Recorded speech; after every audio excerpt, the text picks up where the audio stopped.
You're listening to The Authenticity Show, Music Nerd Edition. Your hosts are Lanzo Luconi and myself, Oliver Althoen. The topic today is music teaching. Now, Lanzo and I are both music teachers, and apparently we have a lot to say about this. So let's get going.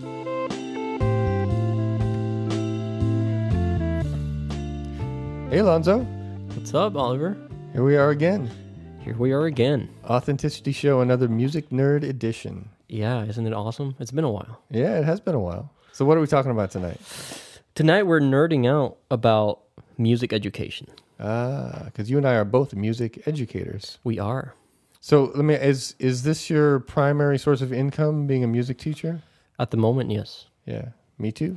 And I love it. I love teaching, and I love to, see my little ones grow and see how they're developing, as people and as musicians. So what are the ages of your students? My youngest student is 6. Okay, 6. I don't typically teach that young, but, he's a cool little guy, so nice. I made an exception. And, all the way to adults. Yeah. But I would say the average age would be around 12, between 12 to 14. Yeah, that sounds about the same as me. Yeah. I usually say I go as young as 6, but I say the parents have to be, definitely involved at that age. Oh, yeah. I used to have some adult students, but, they're kind of difficult with their schedules and, they're practicing and yeah. Adults have jobs. Yeah. So they don't have time to practice. They have to adult. Yeah. So do you have a general guideline for how much you expect your students to practice? I usually tell them that I don't care how much they practice. Wow, you're a nice teacher. I don't care. However, I do care that they bring the assignment completed. Oh, okay. So you give them an assignment sheet every week? Or? Right. So, we write down what the goals are for each week, right? And this is what they have to get done. And sometimes they even set that themselves. Okay. I ask them, so how much do you think you can do for next week? And just make them commit to that.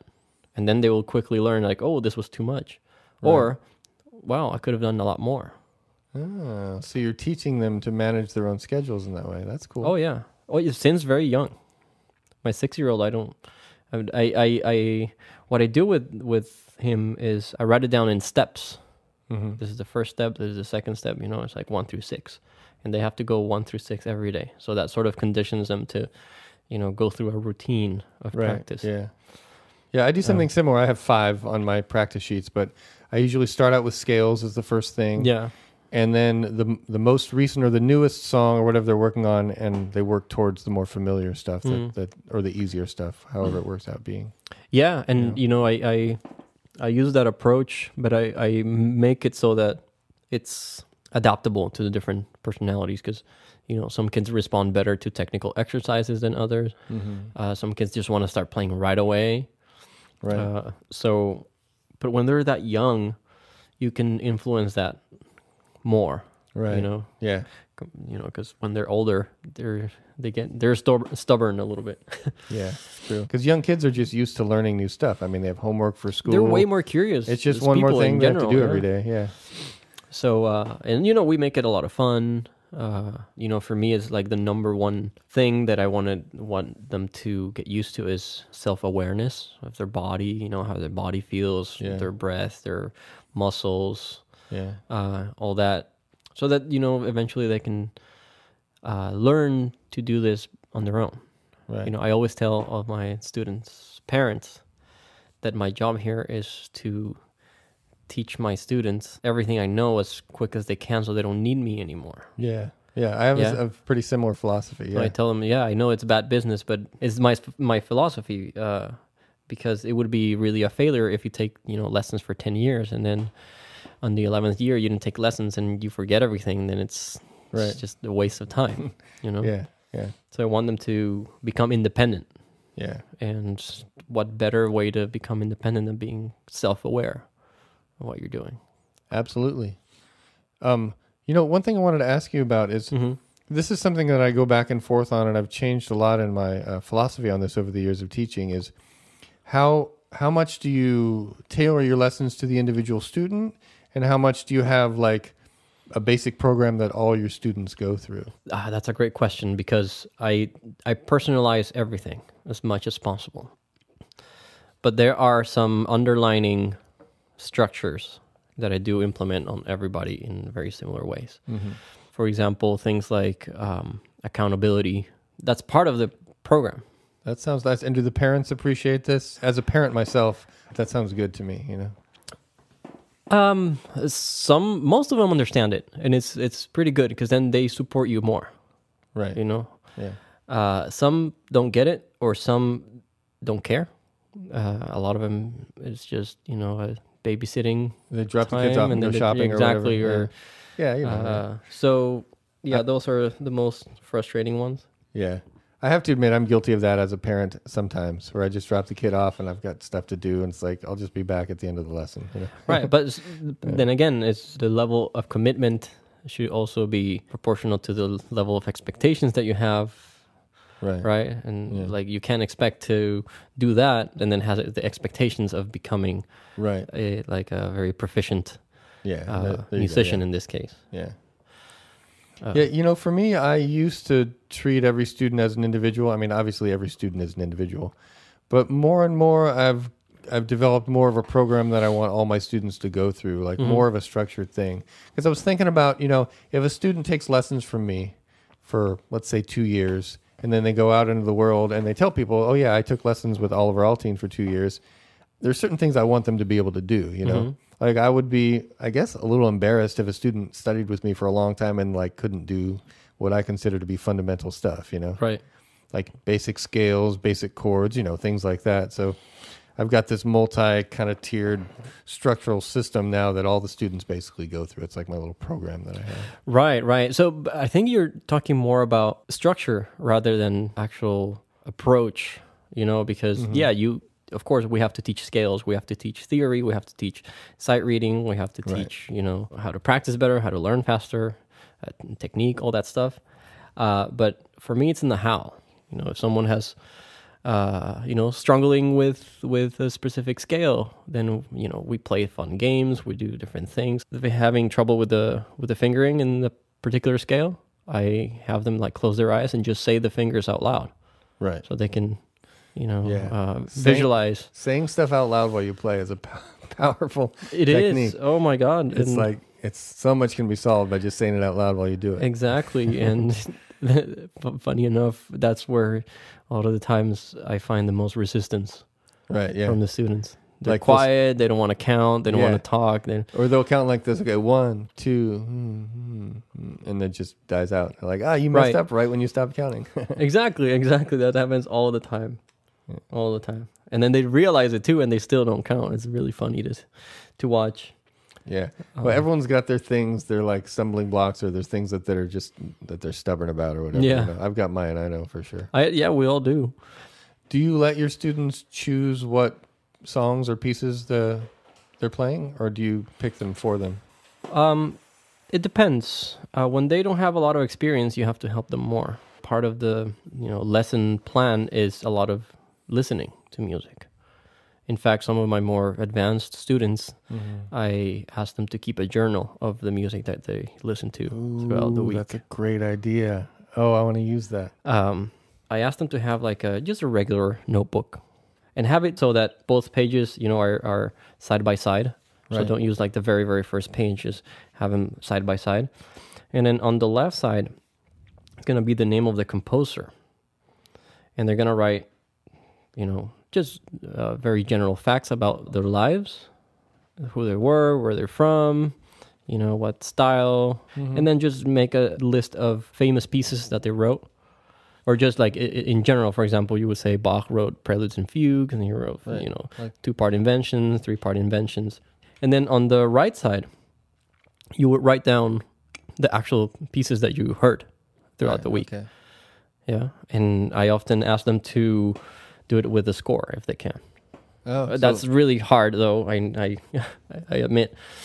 But so you mean listen to the music while looking at the score? Music. Yeah, that's I mean, awesome. There's not a better way to, you know, really pay attention to everything. Yeah. So they would list it, and then I asked them to rate it. Okay. Yeah. Just from 1 to 10, and personal taste. Personal taste, 1 to 10, 1 to 5, however they want to rate it. That does a lot of things. First of all, is that, or gives them this routine of constantly listen to music. And then something that's incredibly gratifying about this is how much I learn as a teacher about their musical taste. And then it's cool to see how then they can be confident enough so that they know what they like and they can choose their own piece or their own pieces. Wow, that's cool. I'm going to start using some of that. Although, as most of my students are not classical students as a guitar teacher. You can still do something, a version of that, yeah. Right, but there's not always like the score to follow along with. But yeah. I would say 99% don't do it with the score.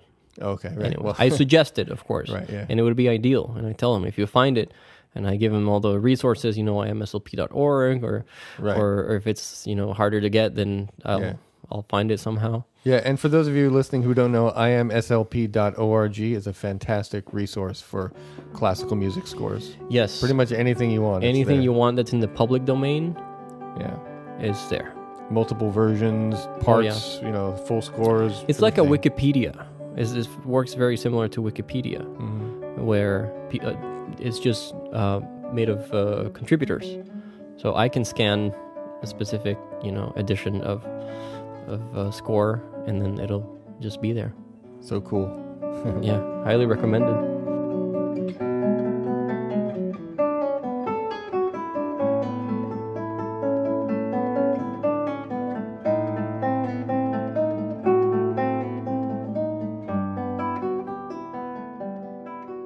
Let's talk about the difference between being a musician as a performer and as a teacher. Because playing music is a very different skill from teaching music. Right. And I don't know about you, but my musical training, I'm classically trained. I went to Cal State Fullerton, but I didn't really learn how to teach, except for the fact that I had lessons. So if I was watching my teachers, I was getting an example of how to teach, if I look at it from that perspective. But there wasn't a lot about the actual skills of teaching, organizing materials and presenting things. So I basically just figured it out when I started doing it. I don't know. Was that your experience as well? At the beginning, yes. I've always been fascinated by the whole process of learning and teaching. I was probably 16 when I started really noticing what my teachers were doing with me, and then I would observe them with other students, and then how they would run the school and the recitals and all these like policies and things that they had that were sometimes really extreme. Because there's different skills like for younger students and older students and students who are more self-motivated or less motivated students. You really have to have a wide variety of it's kind of a bag of tricks as a teacher to keep your student interested and challenged. Right. And for me, it was very intuitive at the beginning. Since I started really paying attention, then I started applying it myself. I started teaching when I was 17. Okay, that's pretty young. Yeah, very young. And I loved it. Since, day one, I knew this was going to be part of my life. So what did you love about it? Well, I like the connection and sort of like that trust that, both parts, the student and the teacher, put into each other to do something great. Right. So it's almost like a team. Yeah, it's like exactly. we're a team and we're gonna make things amazing. That's a good way to put it. Yeah, I use the word "we" a lot when I talk. Yeah, I mean it's a team. What did we learn this week? What did we do last week? Yeah. And sometimes, actually, in most cases, I include the parents in that if part of the team because their support is essential to the growth. It really is. It really is. It's amazing the difference that it can make for supportive parents. So yeah, I started teaching when I was 17, and since then, I read books, and my major was in performance and pedagogy. Oh wow, okay. So you actually were undergrad, trained as a teacher. yeah. Nice. Oh yeah, I was, but mostly by myself. I would say I took the courses in college, and I learned a few good things. But when it comes to teaching, nothing teaches you better to teach than to teach. Right. Yeah, exactly. Than to do it. Ultimately, if you want to be like a good teacher, an effective teacher, you have to be amazing in social skills, and you have to be an excellent communicator. Right, and you have to figure out how that particular student is going to receive that. Exactly, and your social skills have to be really, really good. So you yeah. you know, you know how to influence them and how to turn them on to what you're talking about. Yeah. Because, yeah, it's such a different skill. It's like its own art form. Because I've had great, amazing teachers that were not particularly amazing performers, but they really knew how to teach. And I've also had lessons from amazing performers that were just terrible teachers. I remember one time I was at Cal State Fullerton, and we had a visiting guitar master do a master class, a concert and a master class. And she did her concert on, I think it was Friday night, and it was just like incredible, like virtuosic all over the place. And then the next day was the master class. She couldn't teach. I think she was so young. I'm not going to say her name, but I think this person was so talented and things came so easy to her. She didn't have to struggle with anything. She was like an 18-year-old virtuoso, and so she didn't know what it was like to have a hard time with something. So basically her advice to me was just play it better. What she told me. I just play it better is what she said. Wow. It's a great. Thanks. Yeah, I mean, for people that, like music comes easy, sometimes it's very hard for them to break it down to the steps required to achieve that, right? So that's why it's also difficult for them to go through the steps, because they don't go through steps 1, 2, 3, 4, 5, 6. They go 1, 6. Right, exactly. Yeah, because it's just that easy. Right, because as a teacher, so they can't see it in other people, right? They think that everybody can do it, and that's not the case. So as a teacher, like when I have a student that's having a hard time with something, we stop and we break it down. Oh, let's break this into first this, then this, and we practice one step at a time, and then eventually you put them together. You have to build it up. Yeah, and as and good teachers know how to separate themselves from the process that the student is going through. Right. So in this case, you were saying the master class, this person, of course, very young, probably not very experienced, but they couldn't conceive probably that someone that was having difficulty with something that they found very easy. Right. Yeah. Right. So she couldn't step outside of herself. Right. And see the problem through the other person's, eyes, and break it down with your knowledge. Break it down so they can solve the problem. Yeah. Exactly. So it's a multi-step process that not everyone can do it, and not everyone. Some people can do it, but they don't have the patience for it either. Another thing I've noticed about teachers is that sometimes they end up teaching things that they maybe don't intend, non-verbally. Like if a student is imitating them or just kind of spends a lot of time in their presence, they pick up habits, they pick up kind of ways of being, and the teacher, you're always teaching, kind of whether you realize it or not. So I went to Cal State Fullerton, and when I was there, both of the main guitar teachers had hand injuries, right hand injuries, which is actually fairly common in the classical guitar world because the right hand motion is very repetitive. And a lot of their students ended up developing these hand injuries too, even though from the teacher's perspective, I think they thought they were particularly well suited to teach because they could help their students avoid the same mistakes they had made that had led to their hand injuries. But still, a lot of their students, including me actually, ended up with very similar right hand injuries that they had. And I always wondered about that. I guess it's kind of just like a nonverbal type of communication. Somehow they transmit their style or their approach to the instrument, and it leads to some similar results. Yeah, that's very interesting because music, like teaching music, is a very hands-on activity. Right. It's very hard to teach music just by telling someone what to do. Right. Yeah. Right.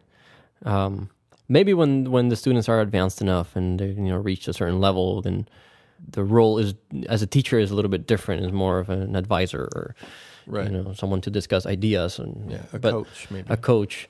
But in the earlier stages, it's fully hands-on. You have to be able to play, and that's going to influence. Demonstrate. You are, as a teacher, the number one example, right, of how things should be done. Right. In their eyes, this is the correct way to do it.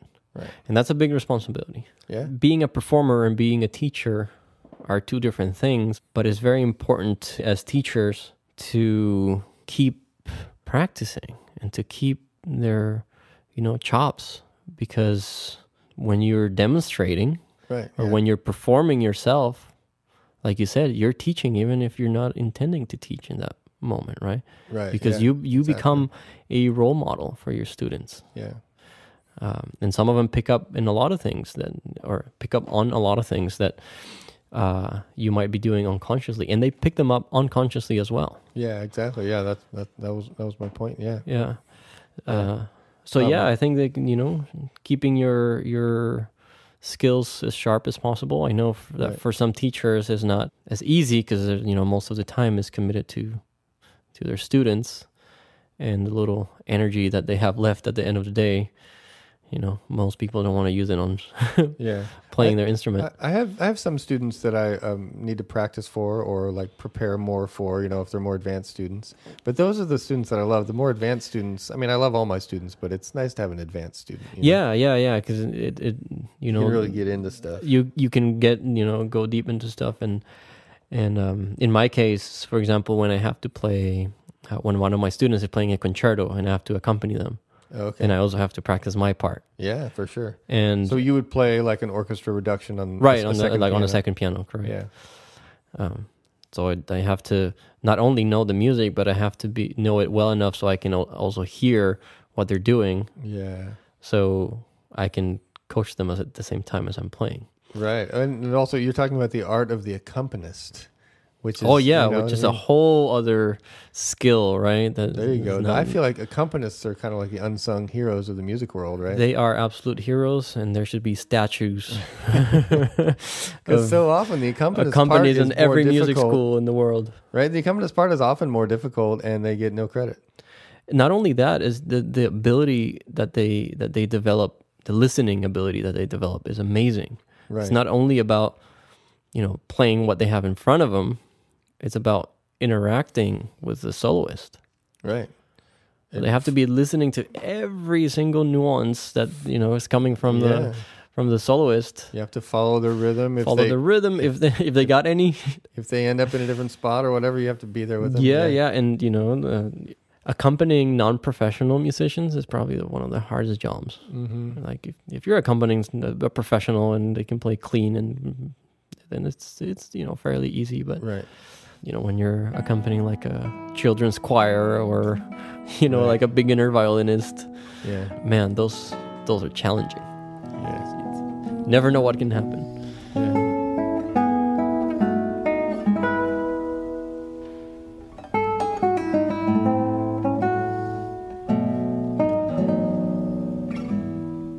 One thing I'm sure you have your students do is at least a certain amount every week, maybe, is sight reading. Oh yeah, every day. Every day. Yeah, every day. Yeah, sight reading is, man. Some kids get it and some kids don't. It's one of those skills. It's a pretty advanced skill. It's extremely hard. It's very complex, but I would say it's probably the most valuable one that you can learn. Valuable. It's the gateway to the repertoire. I mean, if you can sight read, you can look at a piece of music and hear it in your head. Right, and it's way more practical. Even if you're not a professional musician or you don't go up in a professional route, mm-hmm. if you have a good sight reading, you can play anything you want. Mm-hmm. So there's nothing more powerful than that. Just being able to read anything. Yeah, like how cool is that? So one of my goals for my students is to be able to open up a book of basic, guitar songs, guitar music, whatever it is, and just look at it and play it. It doesn't have to be complicated, but if it's just like simple, you should be able to open up a book and play it. One of the things I teach with sight reading is that in a certain way, it's the art of knowing what you can ignore on the page. Because if you open up a book of guitar songs, usually there's like the piano music and the guitar chord shapes. Most people have seen this and they've got the lyrics and stuff. Most of that information you could ignore. You need to know what chord for how long. Yeah. If you're just strumming guitar chords. Prioritizing prioritization. And then you can build up from there, right? Mm-hmm. The more comfortable you get, then you can challenge yourself to, include one more element and then one more element after that. Right, yeah. But there's some instruments that are easier than others when it comes to sight reading too. Mm-hmm. Like polyphonic instruments. Right. As a pianist, you're responsible for more notes. So sight reading for the piano is quite complicated. because you have, you're reading in two different clefs at the same time. It's just basically like reading two languages at the same time, and then translating it through your fingers. Right. Yeah. For the guitar, also, guitar can get quite complicated. Yeah, when it's classical. When it's guitar, classical, and sure, you have all these like voices and harmonies, it can. Well, what makes the guitar a little bit more complicated than the piano, maybe just in a certain way, is that there's more than one way to play any given note. Right. Right. There's at least three. You have to think about the positions, right? And well, there's tricks like in guitar when you're sight reading, you read from the top note down because the highest note is going to determine, what fret you need to slide up to and things like that. There's tricks. Well, how long have you been teaching? I've been teaching more or less solid for about 15 years now. 15 years? Yeah, for about 15 years. Okay, well, that's quite a bit. Yeah, I feel like I'm getting pretty good at it. I used to think I was great, and then I always have these moments where I look back and I think, well, I'm a good teacher now, but boy, I wasn't so good back then, but I'm good now. And then like 5 years from there, I'll look back on the same point and say, boy, I thought I was great, but now I'm a good teacher. So, I think I'm a good teacher, but I'm always improving. At least you're confident enough in the present moment. And I think that is important, that a student feels that, that their teacher is secure about what they're saying. Yeah, for sure. I think that's a must. Yeah, I think so. One of the things I like to do if a student brings in a song that they want to learn, which I encourage them to do, I want to learn this one song, and let's listen to it. Let's figure it out. And I like to actually figure it out in front of them. Yeah. I'll listen and I'll be like, okay, here's this chord, this chord, and here's what I came up with. Let's play this. And I want them to watch me because that's something that I want them to be able to do, Right. Yeah, lead by example. Right. And then sometimes I'll ask them, so how do you think I figured that out? How did I know what that chord was? How did I know what fret he was, he asked these leading questions to get them thinking about, what would it be like if I could do that? And then, maybe I can do that.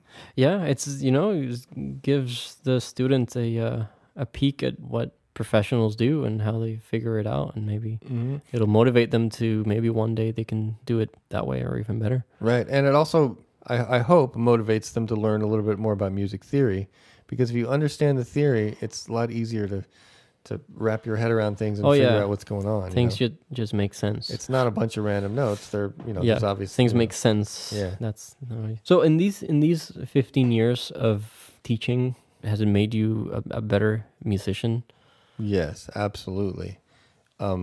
Mastery, I think, is basically mastery of fundamentals. So yeah, the main thing is just I got to know my stuff so I can teach it, but then also, just learning how to explain things. If you can explain something, then you understand it. You might think you understand something, but if you can't really explain it in a simple way, then maybe you don't understand it as well as you thought you did. So yeah, I feel like I've just become so much of a better musician from being a teacher. No, and I totally agree with what you said. And I would even go a step further and say that you don't really know it until you can teach it to different types of people. Right. Okay. Yeah. Because maybe you can explain it really well to a specific type of personality, but then you have another like more distracted student, or maybe one that's not very interested. How do you teach it to that person? You can't teach the same way. You have to adapt. Right. Yeah. And if you only know it from one angle, then maybe you don't know it as well. Exactly. So it's just precisely that. For me, it's been amazing how it has opened all the different angles and possibilities of knowing something in music. Right. There's many ways of achieving the same result. Right. And like for me, especially as a younger teacher, because I was just observing the one example that I had was my teacher. So I thought that was the only way to teach. But then as I got older and I got to, experience different teachers and master classes and traveling and then teaching different kids myself and different people in different cultures and different languages. Oh, yeah, because you're a multilingual right. Teacher, so it's teaching in Spanish and in English and also the cultural difference on the things that you can say and you can't say depending where you are or who you're teaching. Interesting. Right. So can you think of an example of something that you could say like in Spanish that you wouldn't say in English? That would be more like cultural. Here in the US, people tend to be way more sensitive about what you say. Oh, okay. Yeah. Whereas in Costa Rica, you can just really speak your mind, and most of the time it'll be like well received. Okay. And you can actually even like joke around with it. You know, it's a little bit more relaxed in that way. So you don't have to sugarcoat it as much? No. Oh, that sounds nice. Yeah. I mean, and you know, my teachers were Russian, or they still are, but they're not my teachers anymore. If they're Russian, you should tell them to slow down, man. Use a metronome. Just kidding. But then, so I grew up in a Russian music school, basically. Right, in Costa Rica. In Costa Rica, yeah. Right. So they are very intense and very strict and very particular about their methods. Mm-hmm. Like there's only that one way to do it. That's the right way, the Russian way. Mm-hmm. But as you gain more experience, you also start questioning things for yourself. Sometimes you find yourself, you know, playing a specific passage of a piece in a certain way, and you're like, wait, hold on a second. Now that, you know, I have all these different perspectives, then I can use this also to approach this passage, not necessarily just the Russian way, but I can try it many different ways, and then ultimately it's going to be my way. Yeah. So you can figure out who you are as a musician. Exactly. You're talking about finding your voice, I think, right? Exactly. And exactly, finding your voice. And also being able to challenge then your students, because you also want them to find their own voice, and it's impossible to do that without being challenged. Right. And one of the things that I do very often in my lessons is ask why. Why did you do this the way that you did it? Or I would ask, why do you think the composer wrote it this way? Right. Or the editor, right? Or why do you think there's an F sharp there instead of an F natural? Right, yeah. These are good questions. Right, so always the why, because it gets them, you know, thinking like, oh, it's no longer this dynamic of, you know, monkey see, monkey do kind of thing. Yeah. You know, but it's more like, oh, shoot, now I have to think. I do something very similar. Like if there's a chord that doesn't belong in the key, I say, why did he put that chord there? Well, what's that chord doing there? That's not in the key of G or whatever key we're in, you know? And, you know, there's what I consider to be a right answer, but it's nice to think about it. And sometimes I approach it like in a very curious way, you know? Yeah. Sometimes I find myself being a little bit sarcastic, but other times I'm just genuinely curious and be like, oh, that's very interesting. Show me what you did there, and how come you decided to do that way? How come you decided to use those fingers instead of, you know, the standard fingering, and putting them in a path where they can discover it themselves, right? And not you just telling them like, oh, that's a wrong fingering, you should blah, blah, blah, right?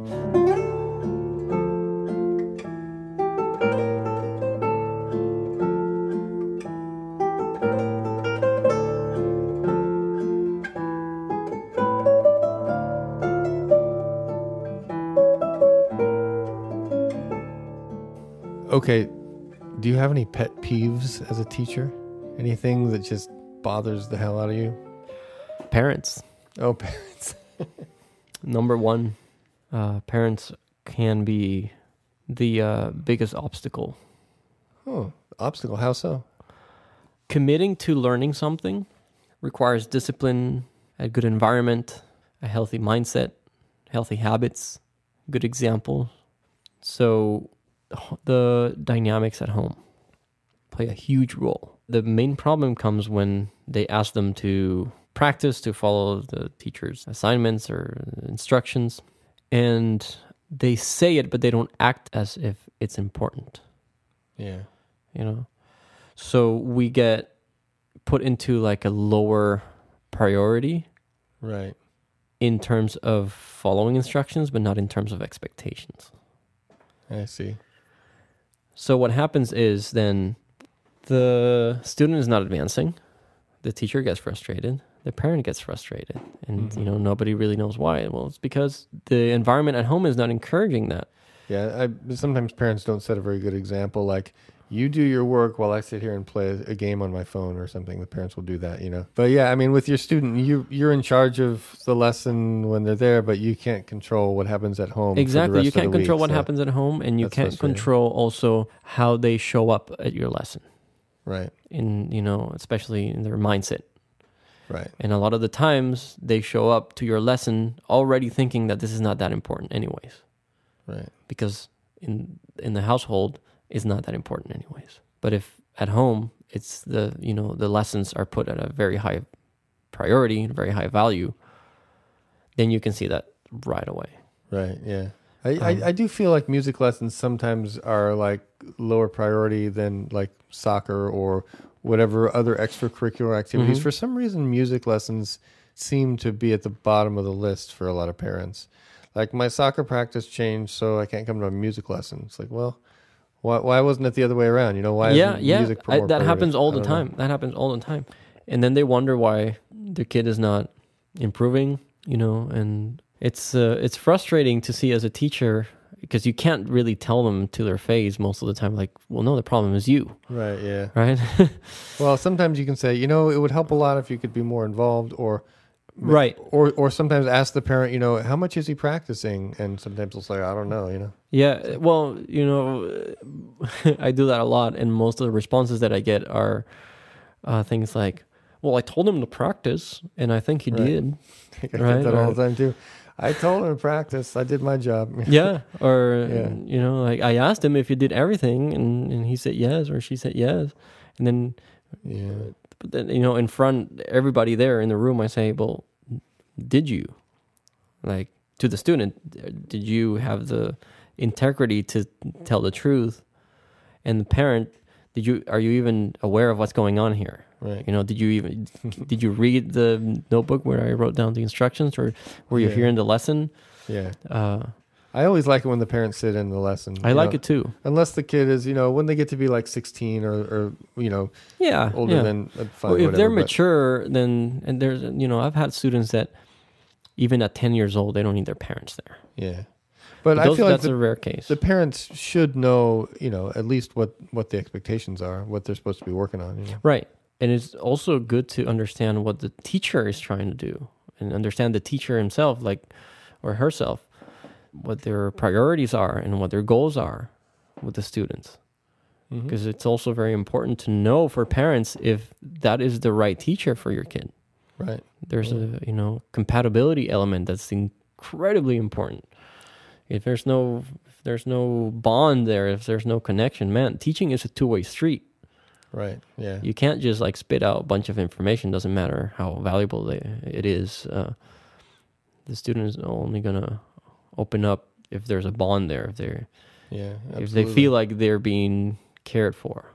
Yeah, and it's such a great feeling when a student is doing well and everything's going well. It just feels so great. Yeah, it just flows, and it feels like you guys can talk about anything. Yeah, and you can nerd out about music and because every once in a while, I'll have a lesson that's just fantastic, and I'll just walk out of that teaching studio feeling just so great.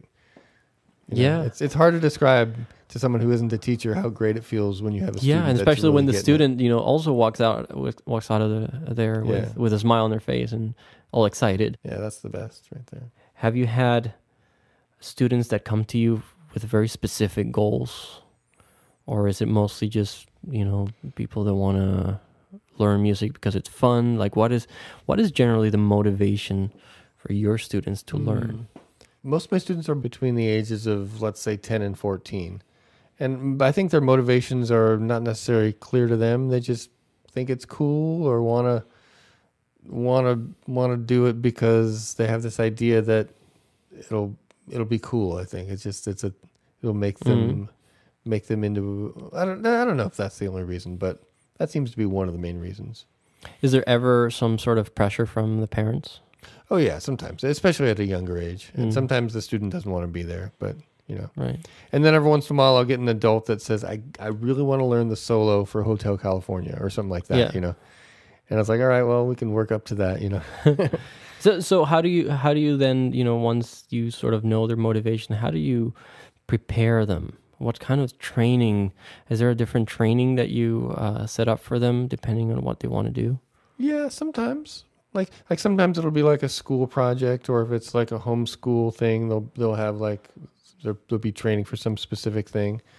It just depends on what they want to do. Usually they still have to learn basic things like scales and chords and stuff too. So I kind of fit them into the program, but just maybe get a little specialized with them if they have a certain song they want to learn or a certain like thing they're preparing for.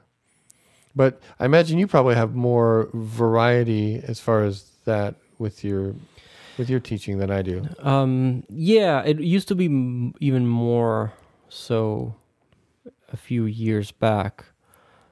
Most of my students now are generally more in a more competitive track. Okay, like preparing for a competition. Preparing for or something like a lot of performances and competitions and and state tests and stuff like that. Classical world, a little bit, right? yeah. It's faster paced, a little bit more pressure. It requires a lot of fine tuning and polishing, and for that high level training, routine is essential. Okay. And discipline and a strong character. Strong character. Can you unpack that a little bit? So a strong character basically is, first of all, the perseverance, the patience, having that openness of receiving feedback, and the self-initiative to wanting to improve by yourself. Right. So this is like a combination of all those elements. Yeah. And I think that last one that I said is incredibly important. You just have to want to get better. Right. You have to want it. Right. You have to want it. Exactly. So, yeah. And you have to not be too thin-skinned. Like you have to be able to take criticism. Take feedback, and take losses when they are. I mean, if you're going to go to a competition, you have to be okay with the fact that you might lose. One thing that I tell my students all the time is if you go to a competition, go to the competition and do your best. And enjoy it. And that's it. That's the biggest reward. I don't care what you get. If you get first, second, if you don't get anything, honorable mention, whatever. Right. I really, truly don't care as long as you had a positive experience and you improved well beyond your limitations. Right. I think that's the great advantage of competitions, not so much the results. Interesting. Yeah, I don't train my students really for competition so much, but we prepare for student recitals and things like that. And the recital, from a teacher's perspective, is great because it's a concrete reason to practice a little bit more. Yeah. And, and then the higher level of the competition, then the more rigorous the training gets. Yeah, it's a very particular approach to music. It's not for like just the amateur music lover. If you're really serious, I mean, it's like training for the Olympics or something. It's like training for the Olympics, exactly. So you're trying to reduce the margin of error to the minimum possible. Right. While still, keeping, a graceful poise and maybe expression, maintaining a little bit of spontaneity too, of course. Right. Just being, just flowing, really, while keeping that level of precision and accuracy. Yeah, that's tricky because as an audience member, you can tell when the performer is really enjoying themselves. Yes, and that's when it's really engaging. Right, and I often tell my students that inside that whole process, they have to be developing also their own voice, like we were talking about earlier, or their own expression. Right. Because that's what the audience ultimately is gonna like about you, the personal touch that the performer can give it, and not just play like a robot. You can still play perfect, right? Just like you can speak very eloquently but not say anything. Right. Yeah. At the piano festival that you run in Costa Rica, is there a competition? There's a concerto competition, yes, with the orchestra and everything. Oh, so that's cool. Very high level. Yeah. Very, very high level. Do they all play the same concerto at the competition? No, they choose whatever they want? They choose the concerto, and there's a first round. It's online, so they submit it online. Oh, I see. And we choose 7 finalists to play one movement. But it's amazing how sometimes young kids are performing at that level. I even had a student myself. He performed with the orchestra. He got second place in the competition. He was 10 at the time. 10 years old? Wow. 10. Yeah, and then the kid that played got first place was also 10. Dang. In that category. Yeah, playing Beethoven concerto, Haydn concerto. Oh, that's awesome. And then the older categories too. I mean, it's hard. I remember talking to the jury and being like, hey, I know this is going to be hard, but just try to give some like constructive and encouraging feedback, because they write it down, because I want this to be a positive experience and not be like an actual like, I'm better than you kind of vibe. So I think bottom line is understand what it takes to reach your goal. What I try to communicate with all my, students and parents is it's very important to be clear about the roles that each individual plays in this team. Right. The teacher, student, the and teacher, parents. the student, and the parent. Yeah. I like that. I like thinking about it as a team. It's a team. And it's got to be well defined. What are the roles of each? Ultimately, I think a good metaphor for being a teacher is being a gardener, right? You plant seeds and you water them. You do your best you can with everything. Some of them grow, some of them don't. Mm-hmm. It is what it is. It is what it is, yeah. It's best not to take it personally. No. I try to take the successes personally, but not the failures. I mean, you wanna feel happy, right? You wanna feel like you're part of it, and if the flowers are not blooming, it's also a good opportunity, for ourselves to look inside and be like, well, I wonder what I need to be doing to spark this one, right? Right. Yeah.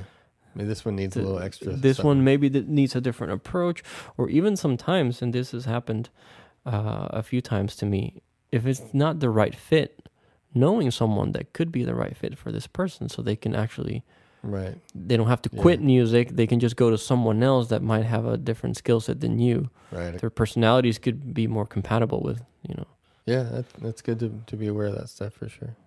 All right. Well, this was a good conversation. Yeah. I think I learned a little bit about teaching from talking to you about this. Yeah, me too. I like your idea of the listening notebook, taking notes and listening to music. That's a great idea. That's been. Yeah, thank you for that. The people that do it, you can tell right away after like the second week. I mean, I could talk for days about the benefits of doing that. Okay. Well, thanks again, Lanzo. Thanks, Oliver. Until next time. Looking forward.